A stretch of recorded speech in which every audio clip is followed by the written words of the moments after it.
Good morning. This is Theater 206A, Understanding and Appreciation of Theater. I'm Eric Boltman, your instructor. We will be using one textbook this semester, The Essential Theater by Oscar Brockett, Robert Ball, John Fleming, and Andrew Carlson. I am using the 11th edition. Theater is a complex art form that has been with us for 2,500 years. 2,500 years ago in ancient Greece, theater was funded and financed by the government and wealthy citizens. In the spring of the year, upwards of 17,000 people would gather at the Theater of Epidaurus, an acoustically perfect structure that still exists.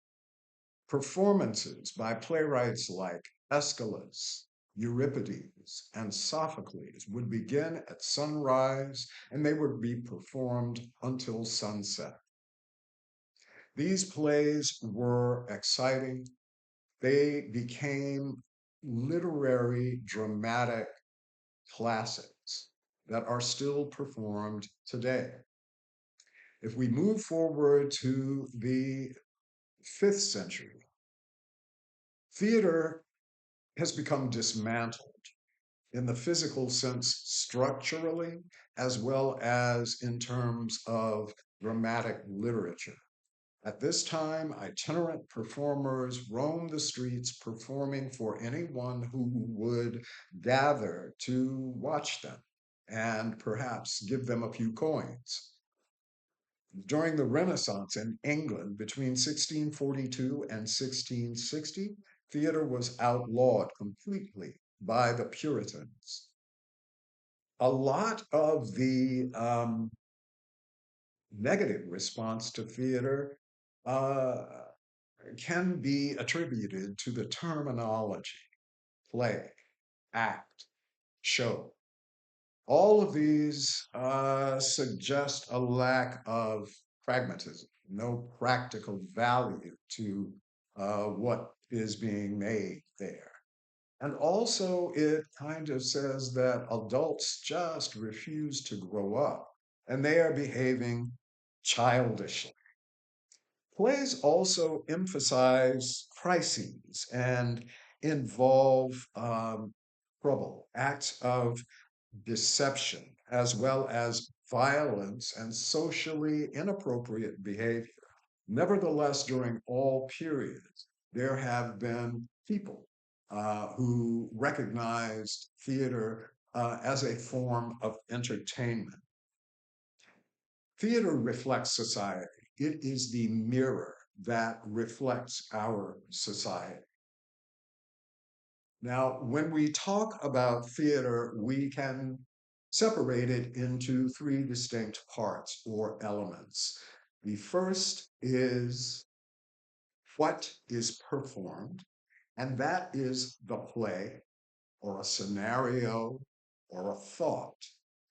The well known theater critic Eric Bentley summarizes theater as A performs B for C.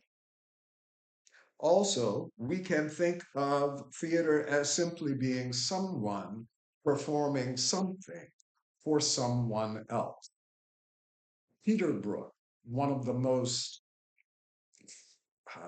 brilliant theater directors of the 20th century, said that I can take a bare space, an empty space, and make it a stage and have someone, one person, one man, walk across the stage. And that can be recognized and accepted as theater if there is someone in the audience to see it. Okay, I can create a space. I can make an empty space a stage and have one person walk across that stage. And as long as there is someone in the audience to see it, to be a part of it, to witness it, I have made theater. Now, in terms of a purpose, some will say that theater is entertainment. Others see theater as a means of making an impact on an audience that will change them, make them think, or to provoke thought that might eventually lead to some change.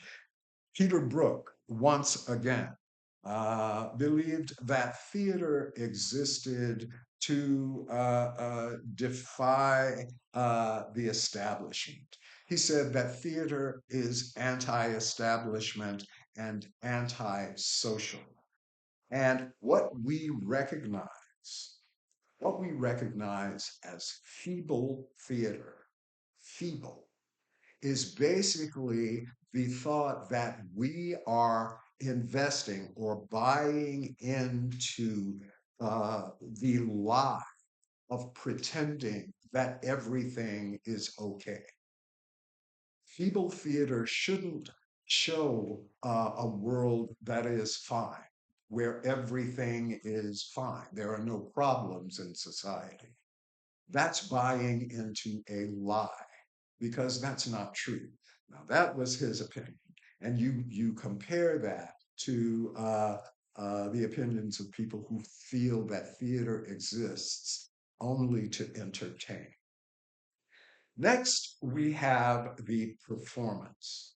A performance can be as simple or as complex as the director chooses to make it. In the translation of the what is written, the play, the scenario, the thought, the director uses whatever means he feels could be effective in telling a story.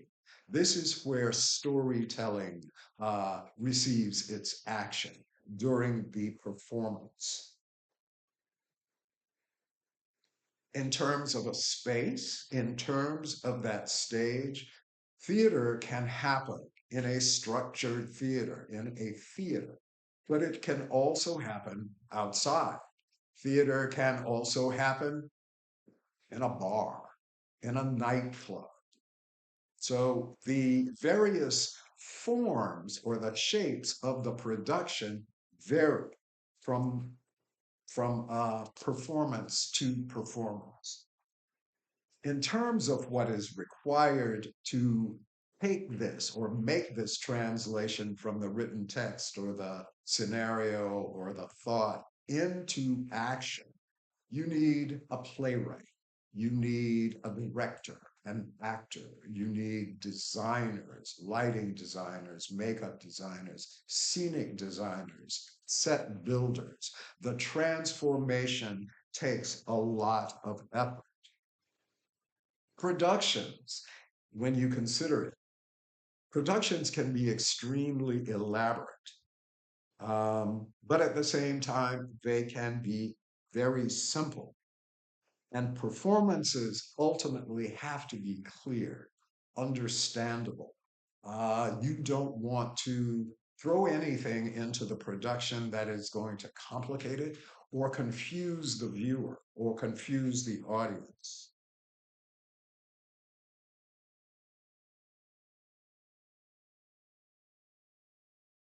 Theater is not complete without the third element, and that element is the audience. Now, for all art, theater has to be viewed.